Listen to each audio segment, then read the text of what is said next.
Hey guys, exciting news! The trailer for the live-action Incredibles movie is finally here! What? Fantastic Four, what the f- Hey guys, exciting news! The trailer for the brand new Fantastic Four movie is finally here. Welcome to Teacup For One.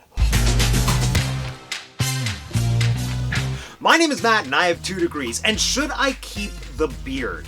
I know, I'm sorry, this is totally off topic, but you people are the ones who look at me the most. Like, do I keep it? Do I get rid of it? I don't know. Anyway, that's not why we're here. We are here to discuss the brand new trailer for Fantastic Four First Steps. So this trailer dropped today, February 4th, because I guess F4 equals Fantastic Four. I'm going to be totally transparent.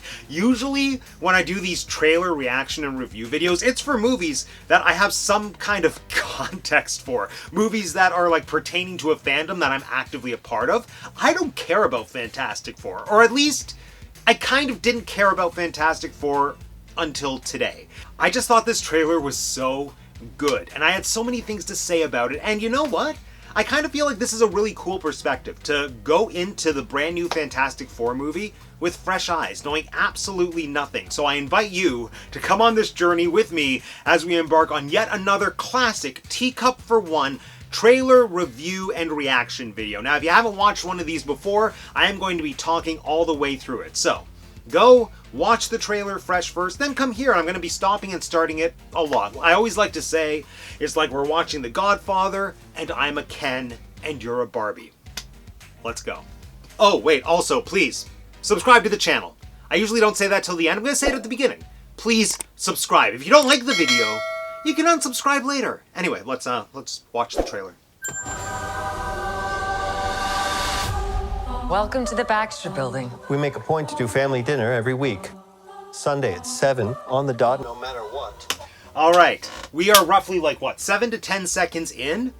These are the opening seconds that caught my attention. Like, the first few seconds of this trailer caught my attention on Instagram this morning, just like that, before I even knew or suspected that this could be a Fantastic Four movie. And that was just by merit of me seeing this sort of retro-futuristic world that was equal parts Mad Men and equal parts like, I don't know, pseudo The Jetsons, pseudo Walt Disney's original vision for Epcot, you know, Carousel of Progress, Tomorrowland, all of that. And that just thrilled me. It grabbed me because, like, that's an aesthetic that I find really appealing that I don't think we've had successfully translated into a live-action film ever. I'm sure I'm wrong. If I am wrong, let me know what movies kind of fit in that category in the comments, because I want to go watch them. But either way, the world building caught me right away. And I don't know, I'm going to gush about that a lot throughout this video. I just think it's completely on point. All right, let's keep watching. We're all here. Herbie, how's that sauce coming? Yeah, I'll be the judge of that. Herbie! All right. I know I said I know like nothing about the Fantastic Four. One thing I do know is that I love Herbie, and that is just because one of the very first Funko Pops I added to my collection, it was gifted to me actually by my mom for Christmas. It was Herbie, and it was just this adorable little robot. And as far as I know, Herbie has not been in any other Fantastic Four movie, so including Herbie, this is already the best Fantastic Four movie. But let's dial it back a bit. First, did you notice that the trailer pulled a WandaVision and the aspect ratio went from like letterbox, I think, to widescreen, I think? That's just a fun novelty that I'm here for. Again, it's contributing to the world building, but what really ties it together for me in terms of world building and the overall vibe that they're going for is really the acting. And I don't want to sound like a broken record, which inevitably I'm going to, but I do not know these characters very well, if at all. But I really love what I'm seeing from Pedro Pascal as Reed. That's his name, right? Reed Richards / Mr. Fantastic. The vibes that he's giving off are kind of like Ward Cleaver from Leave It to Beaver meets Walt Disney. And what I mean by that is Ward Cleaver in terms of a man who's very driven by family values, but Walt Disney just because, you know, the pride with which he's showing off this Baxter building is very similar to the same pride that Walt Disney had when he showed off, well, like, basically anything, but my mind goes to Epcot. Disney's Epcot, not Disney's Epcot. If you know, you know. And I really appreciate that we are being introduced to these characters in a very domestic setting. You know, we're not being introduced to them doing superhero-y things. We're introduced to them as people. And one thing that I do know for a fact is that this is not an origin story film. I read that in an interview with the director a while back, and I think that is a brilliant choice. I mean, as I've said, I don't know much about the Fantastic Four, and I don't need to know how they became so fantastic. I'd rather just watch them be fantastic, and seemingly that's what this movie is going to be giving us. You know, they've shown us the Fantastic Four's headquarters with the four built into the architecture. The rock thing is already a rock thing. Sure, give me a little bit of exposition, but I'd rather just watch these characters in a situation than watch them having to cope with oh my gosh, now I'm made out of rocks. Anyway, let's keep watching. Okay, is this guy good or what? I want to add a couple cloves of garlic. Not because it's not delicious, I just want to add a little bit of zip, okay? I love Herbie. Herbie is so cute. But yeah, let's talk about Rockman. Sorry, it's the Thing. I know it's the Thing.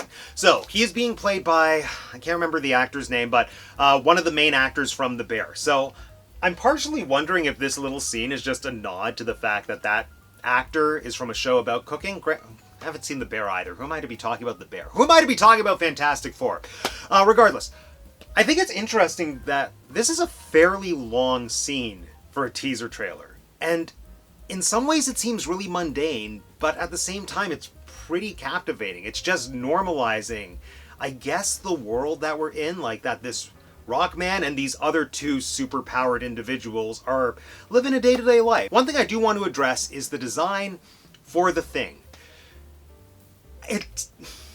I don't want to say I don't like it, but it's not really working for me.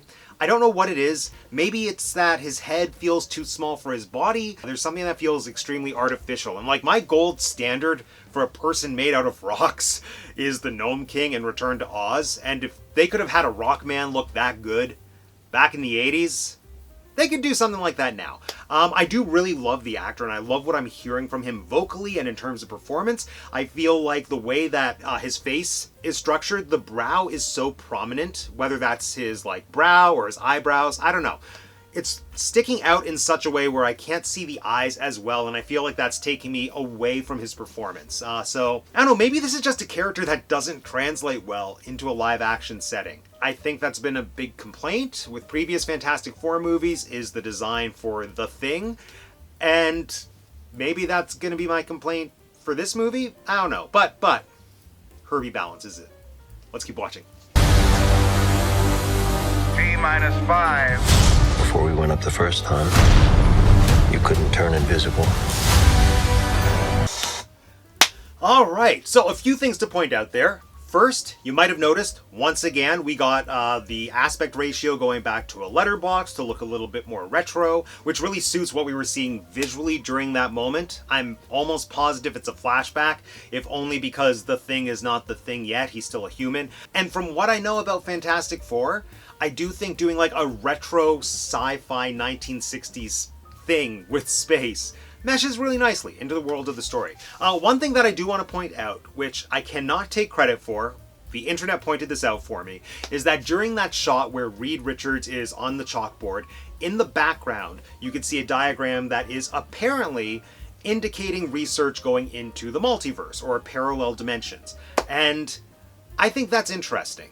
I think it's fairly obvious, and it's already been confirmed by the director, that this movie does take place in an alternate timeline. So that's why it is the 1960s, but technology is a little bit more advanced than what we even have now in I guess this is Earth 616, I don't know, and then we have now, here, today. And so it does make sense that this exists in a multiverse within, the realm of the MCU. But, I don't know, before this trailer, I had no idea how this film was going to fit into the MCU, and I kind of loved that, because I don't know about you, I definitely have some MCU fatigue, or at least not MCU fatigue, but multiverse fatigue. So many of the films, even the really good ones, like Deadpool and Wolverine, they dabble in the multiverse in a way that is cool, but the novelty is, I don't know, I'm kind of over it. And I'm very interested in having a film that still fits into the Marvel Cinematic Universe in terms of quality. Because when I go to see a Marvel film at this point, 10 plus years into the franchise, I expect just a well-made, well-acted movie. And so my interest in Fantastic Four produced in like the bubble of the MCU is exactly that. I want to see a well-produced Fantastic Four film, and I don't really care about how it fits into the bigger puzzle of the Marvel Cinematic Universe. So for my money, like for my $15 or whatever I'm going to be paying in July, I am really hoping that the extent of the multiverse in this film starts and ends with that little diagram on the chalkboard, just to, you know, confirm for the mega fans out there that yes, this does fit into the broader continuity, but like, I really want the story to exist in a bubble. You know, that was part of the reason I really enjoyed Moon Knight, because Moon Knight had no connection whatsoever to anything else that was happening, at least not obviously that I could tell you, in the Marvel Universe, and I could just focus on that narrative and that story, and it was delightful. I really want that for this project as well. All right, let's keep going. Ben wasn't a rock. The best pilot in the world right here. Yeah. Best looking, he means. And Johnny never caught fire. All right, we got some cool stuff there too. Now, like I said, I'm glad that this movie is not an origin story, but I do appreciate that they're giving us a little bit of the origin story, you know, just for some additional context, but I'm glad it's in a way that the movie's not going to be dedicating too much time to it. We got to see Sue Storm's invisibility at play here. Visually, I really like what's going on with the visual effects. Johnny turning into fire, I have no frame of reference for how good or not good that has looked in previous films. I think it was on par with what I saw Chris Evans do in Deadpool and Wolverine. Sorry, spoiler alert. But yeah, The Thing. I think this part of the trailer, and by proxy, hopefully this part of the movie, is fairly important. I think it's important to see him in his human form, just to really get a sense of what his personality was like, and to see how it's shifted. And I will say, despite my thoughts on the VFX surrounding the actual Thing physical form, I didn't mind it as much here. I don't know if maybe it was because it was a lower camera angle, maybe it was lit a little bit better so that I could see his eyes, but I don't know, some of the reservations I had, let's say, about connecting to the character emotionally were put at ease. You know, I'm still not crazy about the design, but this made me a little bit more optimistic about it. Let's keep watching. Ben has always been a rock. Johnny is Johnny. Hi! And I am right here. That might be my favorite part of the trailer. Because they just established for us that these characters have powers, and for the most part they showed us what the powers were. Except they didn't show us Daddy Pedro stretching. Which, that's his power, right? Anyway, if it is, we didn't see it. But immediately following the establishment of this is what they can do, it's showing us, or communicating to us, who they are as people, and saying that they are not defined by their powers. Or if anything, maybe their powers are an extension of who they've always been. For example, Ben has always been a rock. And so in that moment, we are being told that this is somebody who is fiercely loyal, and that's what's ingrained into his relationship with the rest of his team. Johnny is Johnny. I don't know what that means, except he kind of looks, like a ne'er-do-well lazy guy who can happen to catch on fire, and I feel like there's some correlation there, like he's a loose spark or whatever. But I think the most beautiful thing is when she says, "And I am right here." Now, I do know that those two characters are a couple, Reed Richards and Sue Storm, and she is the Invisible Woman. There is something beautiful, albeit a little bit on the nose, but still beautiful, about the fact that this is a character who can ultimately disappear. She can fade away into nothing, but she is assuring him that she will always be with him. And I know that this movie isn't necessarily reinventing any wheels, because yes, I'm sure that in the previous iterations of the Fantastic Four on screen, of course, they will have the same relationship, but the fact that this trailer is digging into those relationships and that family dynamic, like the very first teaser trailer, makes me so optimistic about this movie, because I suspect maybe that's where the other Fantastic Four films failed, by leaning too heavily into, hey, here are some cool characters that have cool powers, let us show you coolness that won't age very well in 2 to 3 years, just in terms of visual effects and whatever. But That's not what we're seeing here. And honestly, the powers are the least interesting thing to me about the Fantastic Four. Just purely based on this trailer alone, what's grabbing my attention is that retrofuturism, as well as the character dynamics. So, yeah. Let's see some more character dynamics. Whatever life throws at us, we'll face it together.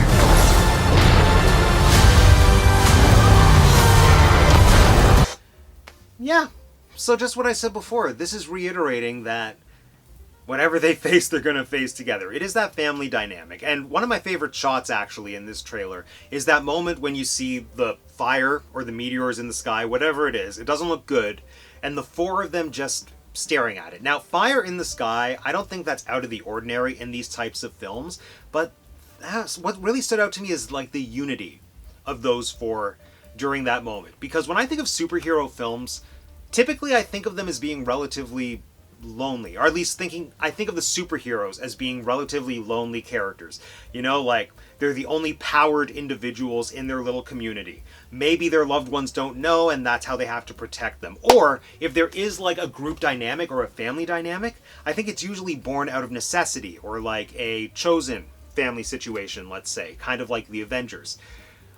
There's something really cool here about having a group of people that already had an established dynamic and just showing how, you know, their existing bond is being tested and how it's going to like only strengthen by all the curveballs that life is going to throw your way. And I think that there's something really relatable to that. I mean, those curveballs aren't always superpowers, but sometimes they are.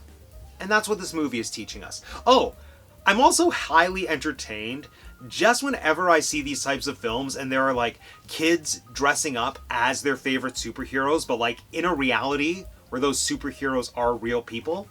I think there's something equally beautiful about showing us that capitalism exists in all multiverses.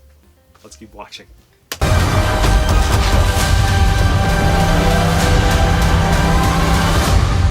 As a family. Oh, it looks so good.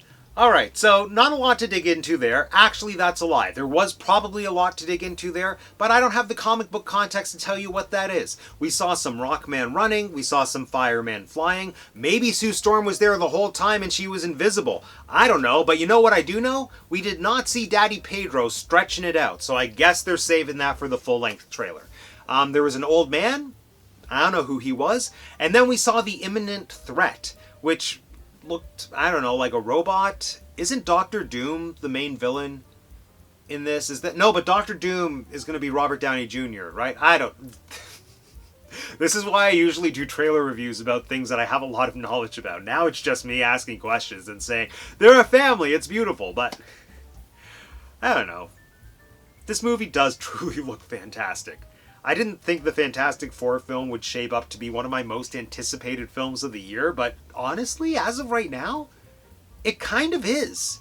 It looks like a really fun movie, and I think I'm comparing it as well to the trailer that came out for the upcoming Superman film, which also looks great, but I felt so alienated watching that trailer, because much like Fantastic Four, I have little to no context for Superman. You know, I've seen a few of the movies, but there were so many things in that trailer that confused me. Like, why is there a robot dying in the snow? I feel like there was a Godzilla-like thing. I don't know. I was very confused. And I know Superman, kind of. Whereas this didn't confuse me at all. This just showed me a movie I genuinely want to see about characters that I think look fairly interesting. And I need a movie to look forward to before Wicked for Good in November. So as of now, it's going to be this. So anyway, those are my thoughts on Fantastic Four, First Steps, teaser trailer. Can't wait to see the full-length film. With that said, friends, this concludes yet another episode of Teacup For One. Now let me know in the comment section down below which Fantastic Four character is your favorite. Stretchy Daddy Pedro, Invisible Princess from Season 1 of The Crown, Flame On Stranger Things guy, or the Rocky Bear Man? Let me know. And if you want to be the first to know when I release more videos talking about movies, Disney, Shakespeare, or part 3 of my New York trip, which seemingly nobody cares about, subscribe to the channel if you haven't subscribed already. And if you haven't subscribed already, it is so easy. All you have to do is click on my face. Thanks for joining me today, everyone. My name is Matt, and I have 2 degrees, and that's the T. Cup for one. Go away.